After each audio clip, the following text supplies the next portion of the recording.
Regional Director for the IMBA in the Mid-Atlantic. I want everybody in this room to reach up with your right hand, put it over your shoulder, and pat yourself on the back. Thank you, everyone, for coming out tonight and making this show. Yeah.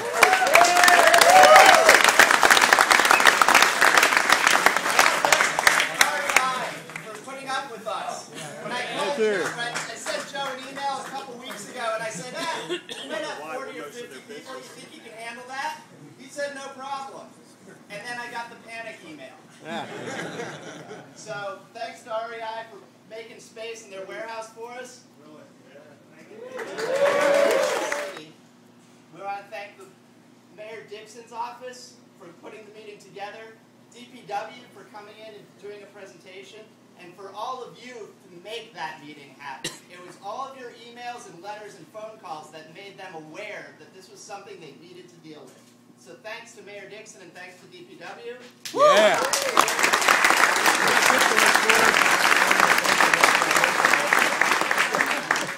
So at 2:30 today, a bunch of us got dressed up in suits. Some of us are still stuck in their suits, and had a sit down with Mayor Dixon's staff, Mary Clark's. Sorry, I'm not from Baltimore, so I don't know all the local politicians. Some people from DPW and also the Rangers to have a discussion about what it is that's going to take for us to be able to ride single track in Loch Raven and also possibly continue to do night rides in Loch Raven. Does that sound like a good thing to have? Yeah! Stress that we can be valuable partners in this relationship. We also said that we're not just mountain bikers. We're representing all trail users, but we're the ones that are most affected by their policies. But we can also bring a lot to the table.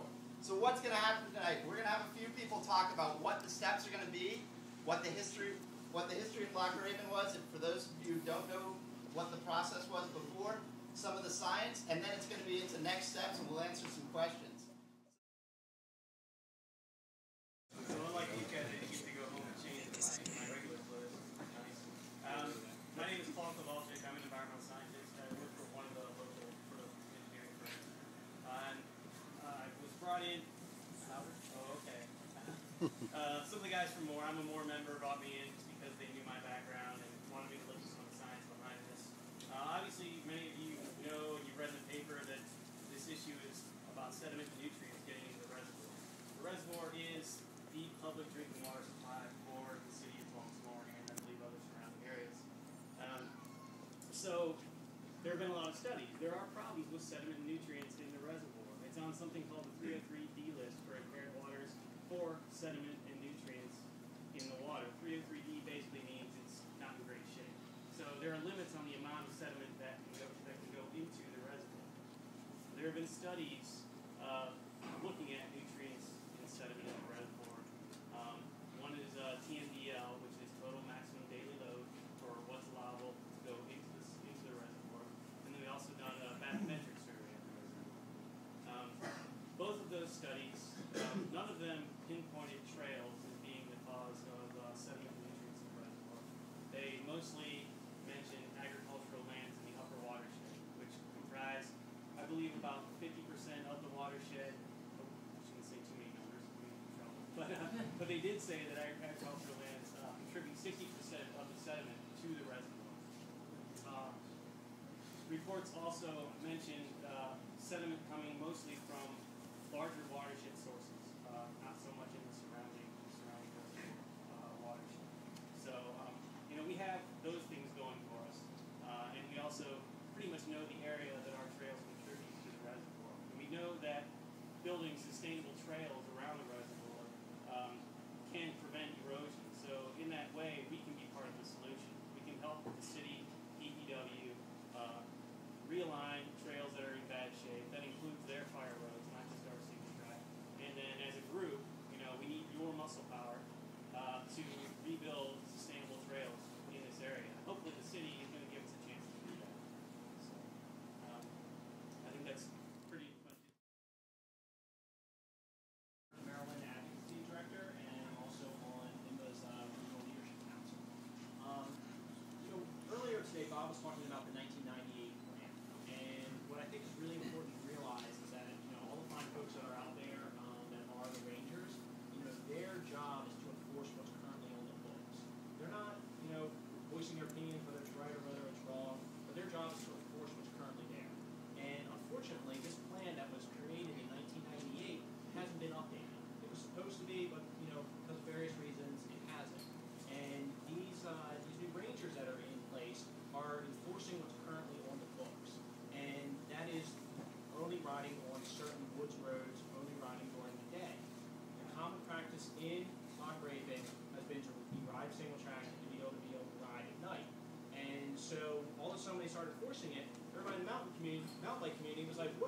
single track, we've been riding at night, this has all been going great, and then why are you guys enforcing this now? And they said, well, this is what's on the books. And so our meeting today was with, Sheila Dixon, the mayor of Baltimore. We very much want to thank. She's a cyclist. She's supportive of cycling. And from the beginning of the meeting, she seems like she is going to be an honest partner in this ordeal. Mary Pax Clark, city councilwoman, has been great to deal with so far. And the Department of Public Works has really was good to deal with today. And what the mayor said was that she wants to have a new working group so that we can revisit this current plan. Louder, Annie is here. Okay, great. Mayor Dixon authorized a new working group so that we can revisit the current plan. She recognizes that it's outdated and that we need to bring mountain bikers and the Department of Public Works and other trail users to the table to talk about the things that we care about, to talk about single track, to talk about night riding. Are we definitely going to get it?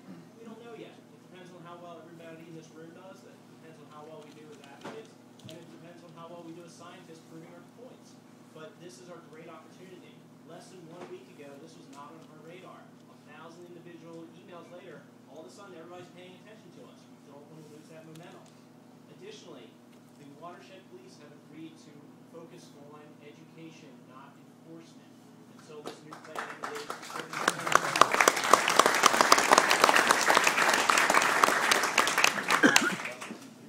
What that means as trail users, you all know what the rules on the 1998 plan are. Let's respect them. Take a look at it. It's on the watershed website.